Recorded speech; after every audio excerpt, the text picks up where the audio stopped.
اور یہ نہ صرف اس نے مسلمانوں کو بلکہ سکھ اور ہندوز کو بھی نقصان پہنچایا، لیکن سب سے زیادہ جب مائگریشن ہوئی تب جو نقصان ہوا وہ مسلمانوں کو ہوا۔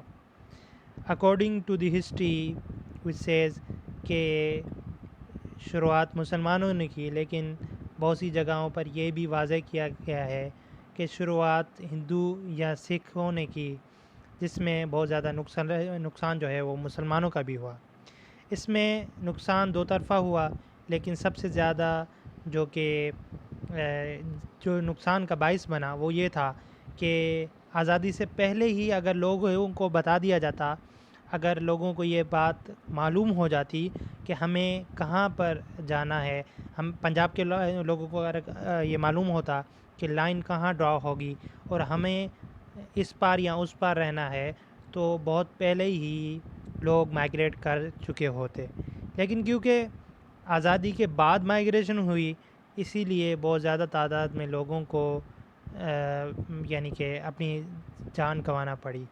اور اگر یہ پہلے سے ڈیسائیڈ کر دیا جاتا کہ کس کو کہاں پر رہنا ہے، یعنی کہ مسلم میجورٹی یعنی کہاں پر ہوگی، مسلم مائنورٹی کہاں پر ہوگی، سکھ کہاں پر یعنی کہ ان کی میجورٹی ہوگی، ہندوز کہاں پر ہوں گے، تو یہ ڈیسائیڈ ہو جاتا۔ اور یہ ڈیسائیڈ ہو چکا تھا، لیکن اسے ڈیلے کر دیا گیا تھا۔ ڈیلے کرنے کی ریزن ابھی تک مکمل طور پہ نہیں بتائی گئی، لیکن ہسٹری ہمیں یہ بتاتی ہے کہ یہ ڈیلے جان بوجھ کر کیا گیا تاکہ گریٹ میسیکر ہو، اور اس گریٹ میسیکر کے نتیجے میں ایک جو نفرت کی فضا قائم ہوئی وہ بہت سالوں تک قائم رہی۔ اور یہ نفرت کی فضا نہ صرف ہندوؤں میں بلکہ مسلمانوں میں دونوں سائڈوں پر یہ ہوئی، کیونکہ نقصان دونوں طرف ہوا۔ لیکن جو زیادہ نقصان ہوا وہ مسلمانوں کا ہوا، اور بہت زیادہ تعداد میں مسلمان شہید ہوئے، اور ہمیں بہت سی شہادتوں کے بعد یہ ملک ملا، بہت سی قربانیوں کے بعد ہمیں یہ ملک نصیب ہوا، اور ہمارا فرض ہے کہ ہم اس ملک کی سرو کریں، اس ملک کو، اور اس ملک کی خدمت کریں۔ تو اس کے بعد یہ ایک چھوٹا سا انٹروڈکشن تھا، جس کے بعد 1947 ٹو 1958 فرسٹ ڈیموکریٹک ایرا کا آغاز ہو جاتا ہے۔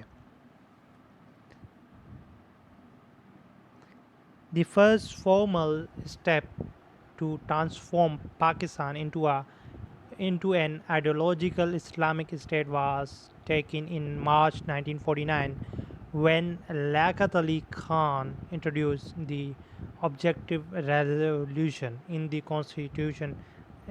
Constituent Assembly. ناظرین، یہ ایک بہت ہی امپورٹنٹ ایم سی کیوز بھی ہے، اگر آپ اس کو نوٹ کر لیں تو آبجیکٹیو ریزولوشن جو ہے اس کے لیے جو قرارداد کانسٹیٹیوئنٹ اسمبلی میں ڈرائیو کی گئی وہ تھی مارچ 1949 میں، اور یہ کس نے کی؟ لیاقت علی خان نے۔ Now when objective resolution passed from the Constituent Assembly, the objective resolution declared that sovereignty over the entire universe belongs to Almighty Allah, which clearly showed us two familiar things from the objective resolution. One thing which is opted in the Constitution of Pakistan 1973. Students, اگر آپ میری اس بات کو further analyse کرنا چاہتے ہیں تو آپ کے لیے میں ریکمینڈ کروں گا کہ آپ میری کانسٹیٹیوشن آف پاکستان کے حوالے سے کی جانے والی ایک سیریز بنائی جو میں نے، اسے آپ ضرور دیکھیں۔ اس میں یہ کلیئرلی مینشن ہے کہ سوورنٹی بلانگس ٹو آلمائٹی اللہ۔ تو یہاں پر دو الگ جگہوں پر ایک ہی بات کی جا رہی ہے۔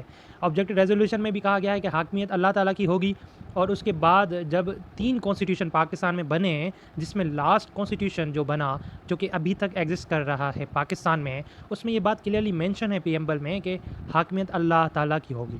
تو فردر اس حوالے سے اگر آپ سمجھنا چاہیں، اس کو ڈیپتھ میں پڑھنا چاہیں، سمجھنا چاہیں، تو اس کے لیے میری lecture series regarding the constitution of Pakistan available ہے، وہ آپ ضرور دیکھیں، وہ میں ریکمینڈ کروں گا آپ کو، تاکہ آپ اس کو ڈیٹیل میں پڑھیں۔ یہاں میں ایک اور بات مینشن کرتا چلوں، میں نے کافی بار یہ کہا ہے کہ پاکستان اسٹڈیز از